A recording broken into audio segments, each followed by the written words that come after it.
and we campaign for the rights of the indigenous population. And for me, the Tories, Labour, the Liberal Democrats, you're all standing by and facilitating the destruction of Western civilization. White people are becoming... You're going to a place that I just don't... But you won't talk about white people becoming a minority in their own country. It's happening everywhere. I'm from Leicester originally. Okay, Leicester, Birmingham, Luton, Bradford, London... is a nonsense. It has been systematically disproven. Now this is absolutely brilliant. So footage is going viral right now on Twitter of a real English nationalist, James Goddard, confronting the new to-be Prime Minister Andy Burnham on the streets. And mistakenly, Andy Burnham was all up for a discussion, and James Goddard very quickly exposed him. Just take a watch. Hi Andy, can you... Yeah. Hi mate. Hi mate. Can you tell us what you did with the £36,000 on your expenses form that you currently got a claim for? There was an expense that it was on the expenses form last time on one of your claims. There was an item for £36,000. Okay, all right. Well, it's on the expenses, so I can bring that up and send it in an email to you if you want. I don't have expenses in this job. Well, no, this was when you were an MP. This isn't when you were mayor. There was one expense for £36,000. I honestly don't. I have never bought anything, a single item for £36,000. So you're saying on camera that you didn't have an expense for £36,000. There was one expense on your claim for £36,000 for an undisclosed item. What was that item? I never spent £36,000 on one single item. So the expenses form, which listed Anna Soubry as well as a host of others, yours was on there for £36,000. What have you done with the money? I will answer it. It was regulated by But what have you done with the money, Andy? Authorities. What have you done with £36,000? If you've not brought any evidence, it's not I've fair got the to evidence. challenge I'm it. not speaking to you, sir. I'm speaking to Mr. Burnham. Look it up and I'll answer you now. Secondly, we've talked about the expenses. Secondly, what are you going to do about the, 15% of all asylum seekers are going to be coming into Greater Manchester? What are you going to do as mayor to stop that?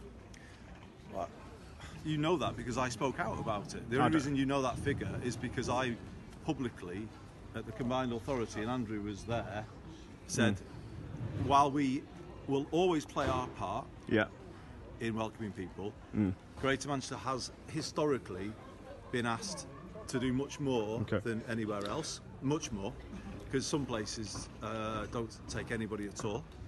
And I've said in pretty direct... familiar, is that Ed Balls? Pretty direct terms that we should have equal treatment. Okay, and we've spoken out on that, and the reason you know that number is because I spoke out. And lastly, just last question, it's only going online, but as somebody that's concerned about immigration, do you agree that the British people have a right to exist? Because I'm from an organisation called Patriotic Alternative, and we campaign for the rights of the indigenous population. And for me, the Tories, Labour, the Liberal Democrats, you're all standing by and facilitating the destruction of Western civilization.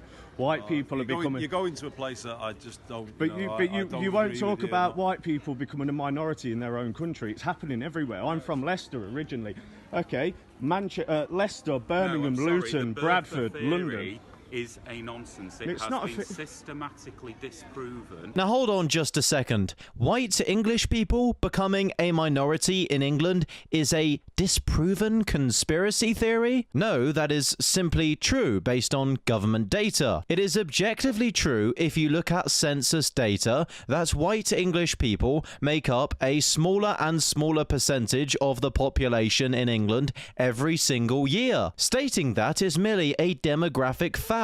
There is nothing racist about saying that. There is also nothing racist about suggesting that English people should be the majority population in England and wanting to preserve your own people as an English person. Remember, loving your own is not the same as hating others. Yet these people see any sort of pro-English stance as being hateful towards other groups, which is just simply how the leftist mind operates. It is a racist narrative. So it's racist to want to protect your own people. Sorry, I was speaking to the mayor. I was speaking to the mayor. So to the mayor, do the British people have a right to exist? Do white British people have a right to exist in this country? But you correctly said that British people, because of who we are drawn from so many different No, a British person is somebody like me. No, to be British, you have to be white. No.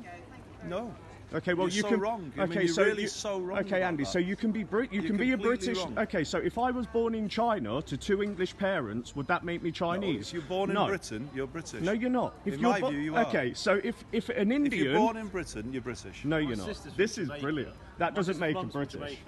To be British, you have to belong to one of the 4 ethnic groups: England, Ireland, Scotland, or Wales. We're going to disagree about that. So let's not, it's, But you're not going to give us an British answer where the identity 36 is drawn from Vikings, all people from all different countries, irrespective of colour. Yeah.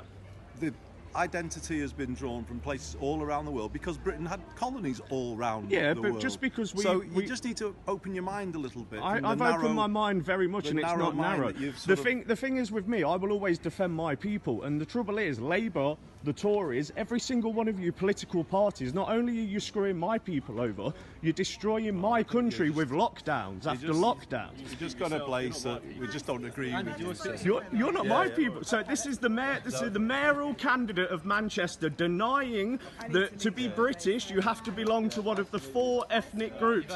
Andy Burnham, you're a disgrace. You're going to be voted out. The people of Manchester have had enough of your nonsense. I'll tell all of you, you're a disgrace. Labour are a disgrace. Where's the £36,000, Andy? Where's your 36 grand that you put on your expenses when you're an MP? Come on, mate. Tell me. Come on, Andy. Where's the 36 grand? £36,000 of taxpayers' money went on you. It's not about the leaflet, it's just about you're very aggressive. £36,000 of taxpayers' money was stolen by that man. Don't libel people. You libel people, trouble. Do it. You libel people, Do it. trouble. It's not libel. Check the expenses. No, this is libel. £36,000. Produce your evidence. I will come back. Right, I'll evidence, show all the evidence. £36,000. Criminal proceedings. You're getting a bit aggressive now. No, you're aggressive. 36 grand. You're You the one can't here even answer shouting. the questions. Go on, clear off. I'm not clearing off. It's my city. I'll walk where I want. So it's my city as well. Well done. Yeah. Something we agree on. Yeah. So why are you putting your faith in a snake, in a parasite? Leave him to it. Clear off.